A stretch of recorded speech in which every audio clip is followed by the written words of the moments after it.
যে কোনো কড়াই এইভাবে গরম করে তারপরে আপনারা সহজে এভাবে পরিষ্কার করে নিতে পারবেন। কালো ময়লা দেখেন কড়ার ভিতরে যে ময়লা পড়ছে না কালো, এই কালো জিনিসগুলো পরিষ্কার করার টেকনিক আজকে আপনাদেরকে দেখাবো।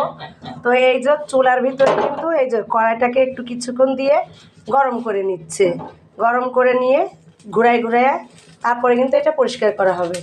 এই টেকনিকটা আমি জানতাম না, আমার বান্ধবী মানে সর্বগুণে গুণান্বিত বলতেছে কড়াই কীভাবে পরিষ্কার করতে হয়। এই যে দেখাই দিচ্ছে, দেখছেন গরম করতেছে।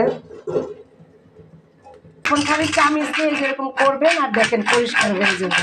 দেখেন কি পরিমাণে ময়লা উঠতেছে, দেখেন এমনভাবে কড়াইটার ভিতরে ময়লা ছিল, ওরা একটা মানে বড় মোটা ময়লার আবরণ হয়েছিল, সেটা এই যে এইভাবে গরম করার পরে সুন্দর করে উঠে যাচ্ছে। দেখছেন এ দেখেন কত ময়লা পড়তেছে। এই